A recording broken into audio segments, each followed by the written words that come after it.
안녕하세요. 저는 올해로 70이 넘은 신권사입니다. 오늘은 제가 최근에 겪었던 참 마음이 복잡했던 일에 대해 여러분께 털어놓고 싶어서 이렇게 용기를 냈습니다. 권사님, 저희가 교회에 밥 먹으러 오는 건 아니잖아요. 이 한마디를 듣는 순간 제 마음속에서 뭔가가 와르르 무너지는 것 같았거든요. 과연 제가 수십 년간 지켜온 것들이 정말 의미가 있는 일이었을까요? 국 한 그릇을 두고 벌어진 세대 간의 갈등, 그리고 그 속에서 제가 깨달은 소중한 것들에 대한 이야기를 들려드리겠습니다. 저는 우리 교회에서 식당 봉사를 시작한 지가 벌써 35년이 됐습니다. 젊은 세대기였던 35살 때부터 시작했으니 제 인생의 절반을 교회 부엌에서 보낸 셈이죠. 그 오랜 세월 동안 한 가지만큼은 절대 빠뜨린 적이 없었어요. 바로 국이에요. 미역국이든 콩나물국이든 된장국이든 어떤 국이라도 꼭 한 가지는 준비했거든요. 왜냐하면 제가 어릴 때부터 배운 게 그랬어요. 우리 어머니도 시어머니도 늘 말씀하셨죠. 밥상에는 국이 있어야 한다. 그래야 밥이 넘어간다. 그게 당연한 거였어요. 특히 교회 밥상은 더더욱 그래야 한다고 생각했어요. 성도님들께서 주일에 교회 오셔서 예배드리고 그 후에 함께 나누는 식사잖아요. 그런데 그 소중한 자리에서 뭔가 빠진 게 있으면 안 되잖아요. 그게 제 마음이었어요. 그런데 지난주 일요일이었어요. 제 담당 일은 아니었지만 다른 일로 교회에 갔다가 식당을 지나치게 됐거든요. 그런데 이상하더라고요.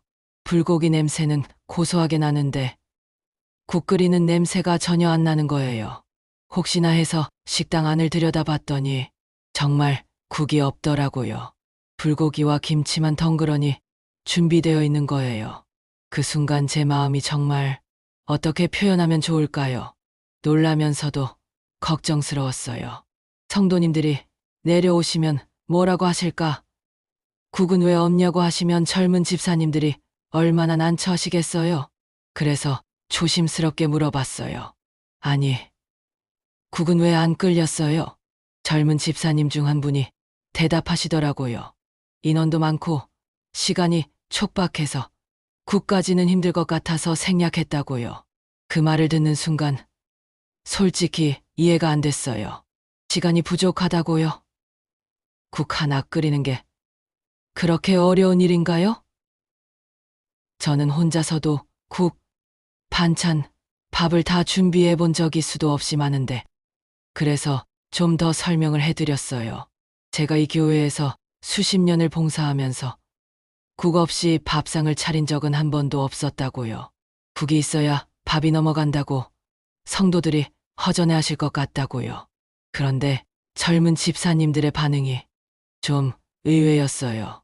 요즘은 간단한 걸 좋아한다면서 꼭 국까지 해야 하냐고 묻더라고요. 그때 제 마음속에서 뭔가 답답함이 올라왔어요. 간단한 걸 좋아한다고 교회 밥상이 간단하면 되는 건가요? 성도님들을 위한 정성을 간단히 하라는 건가요? 그런데 정말 충격적이었던 건 그 다음이었어요. 한 집사님이 이렇게 말하더라고요. 권사님, 솔직히 저희가 교회에 밥 먹으러 오는 건 아니잖아요? 중요한 건 국이 있느냐 없느냐가 아니라 함께 봉사하고 교제하는 마음이라고 생각합니다. 그 순간 정말 가슴이 철렁 내려앉았어요.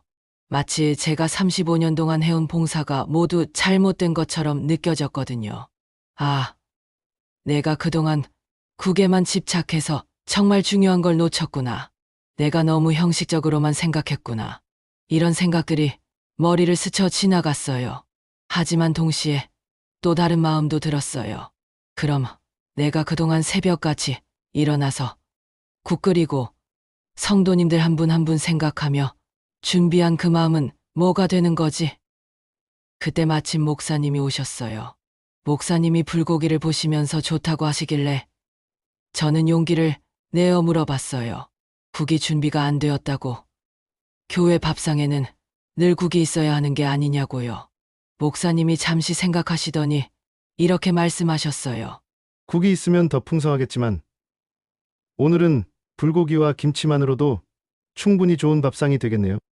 그리고 어릴 때 다니던 교회에서는 국 대신 떡과 과일만 있던 적도 있었는데 성도들이 섭섭해하지 않았다고 하시면서 중요한 건 음식이 아니라 서로를 섬기는 마음이라고 하셨어요.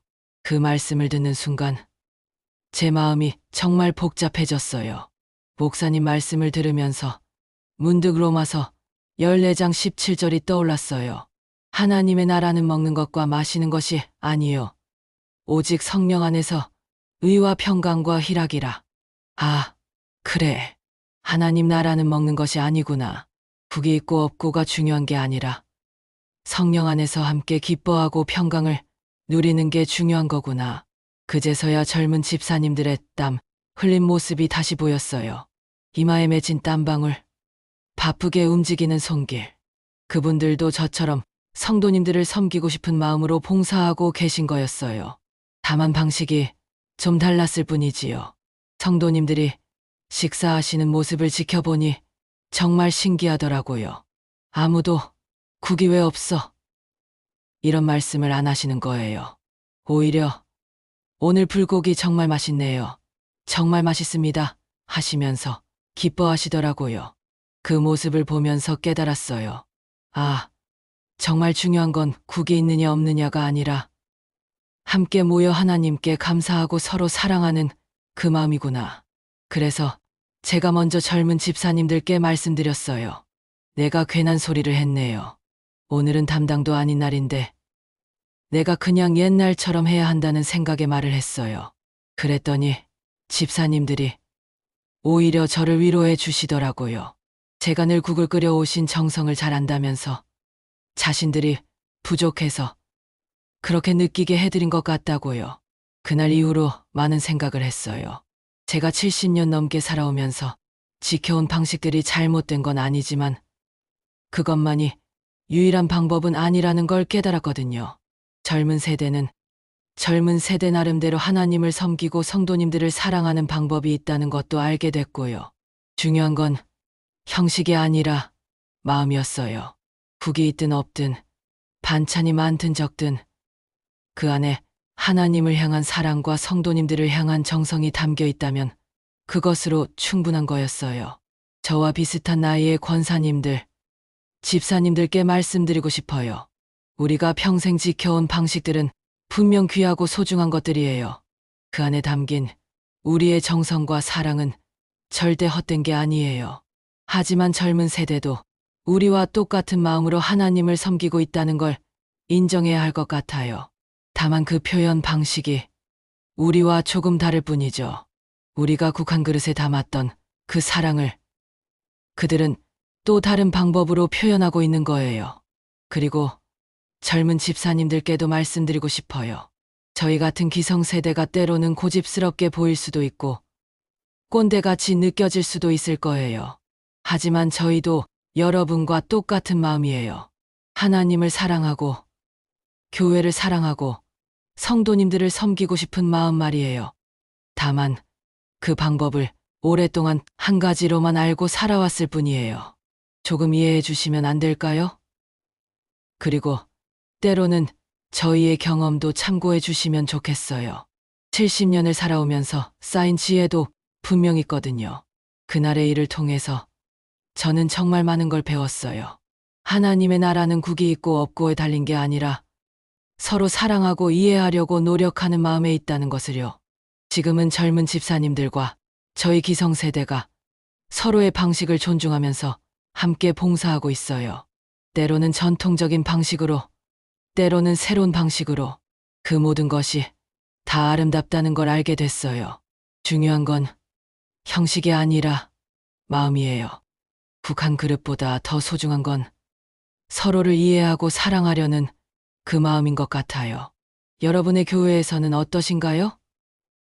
혹시 저와 비슷한 고민을 가지신 분이 계시다면 댓글로 나누어 주세요. 서로의 이야기가 큰 위로가 될 것 같아요. 오늘 이런 개인적인 이야기를 들어주셔서 감사합니다. 하나님의 사랑이 여러분과 함께 하시기를 기도합니다.